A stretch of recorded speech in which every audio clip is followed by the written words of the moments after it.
Ce que je préfère dans mon métier de DRH, ce sont les rencontres. Vu que je participe notamment au recrutement, j'ai la chance de rencontrer plein de personnes chaque année. Et ça me donne l'occasion de voir des personnes qui rivalisent d'intelligence dans la manière dont elles construisent leur parcours professionnel. Et ce que ces personnes ne soupçonnent pas, c'est à quel point moi ça m'inspire à titre professionnel et même personnel pour ma propre carrière, en allant piocher dans des idées que je trouve absolument géniales.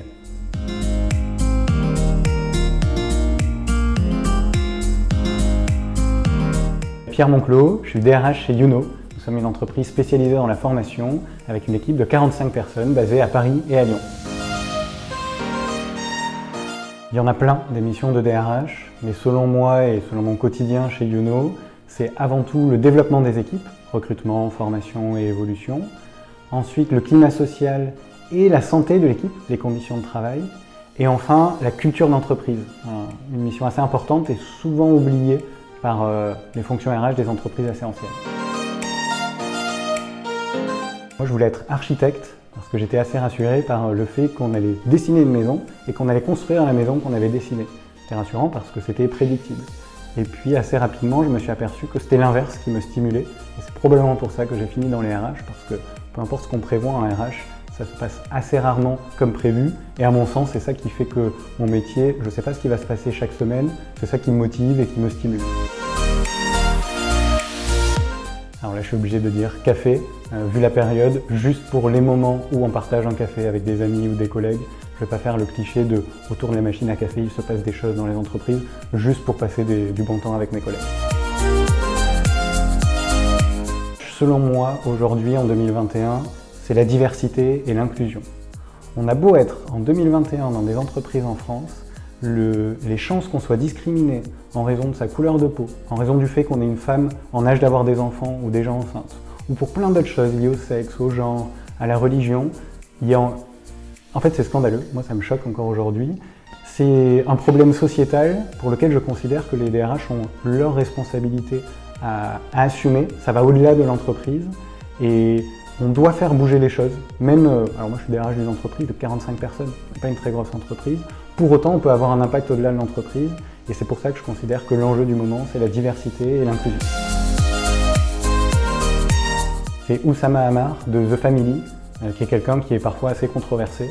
Moi, c'est la personne qui m'inspire le plus parce que c'est quelqu'un qui, juste avec des discours, des articles, des conférences, arrive à avoir de l'impact auprès d'un nombre très important d'entreprises et à les aider à se développer aussi bien sur le plan du business que sur le plan humain. Moi, en tant que DRH, c'est une des personnes qui m'inspire le plus parce qu'elle m'a montré comment, juste avec des mots et des actes, on pouvait avoir de l'influence et servir ses propres valeurs. Bistrot, sans aucun doute, pour l'ambiance. Moi, je travaille dans une entreprise où on est dans la formation et il y a la version self-service où on fait ça tout seul. En général, c'est pas très fun. Ou la version sans self-service où il y a un accompagnement humain. Et donc pour moi, la formation, c'est comme le bistrot, je préfère avec l'accompagnement humain.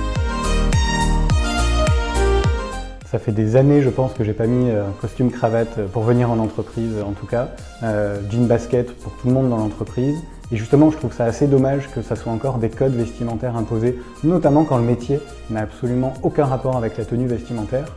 Si on prend le cliché des périodes où il fait très chaud, quand on voit les gens qui sont en costume cravate pour les hommes dans les transports en commun, ou à qui on demande de venir à des entretiens d'embauche alors que l'autre personne peut avoir la tenue qu'elle veut, je trouve ça pas normal. Ça n'a aucun rapport avec le caractère intellectuel des échanges qu'on va avoir. Donc moi, quand je reçois des personnes en entretien et que c'est la canicule, je suis en short et en t-shirt, je préviens le candidat qui peut venir comme il veut. Et en général, l'entretien se passe pas plus mal. Selon moi, sur ses compétences comportementales, peu importe les compétences techniques et son expérience à maîtriser la paye ou les process de recrutement, c'est les compétences comportementales qui font tout. Et en bonus, sa passion pour l'humain, sinon à long terme, pas sûr que ce soit un bon DRH. Ouais, il y a des DRH qui sont méchants, ou plutôt, moi j'utiliserais le mot malveillant. Ça c'est terrible, parce que vu la responsabilité qu'ils ont dans l'entreprise sur l'évolution et l'épanouissement des personnes qui font partie de l'entreprise, ils peuvent avoir un impact très grave.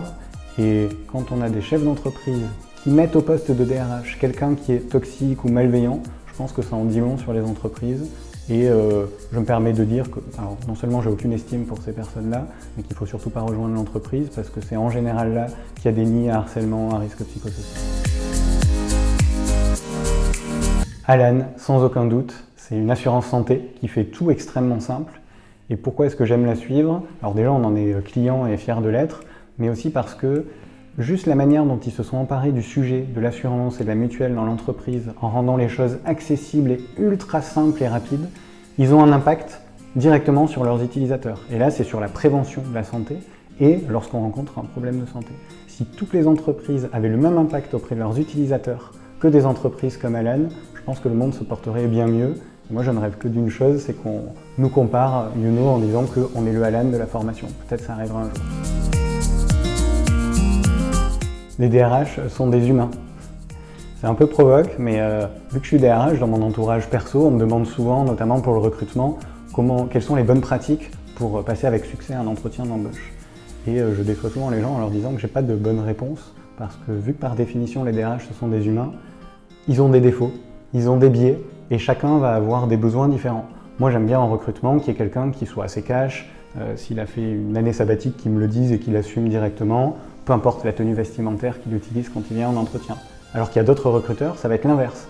Ils vont attendre que les angles soient arrondis lorsqu'on aborde des sujets sensibles, que la personne vienne en costume cravate si c'est un homme, en tailleur si c'est une femme.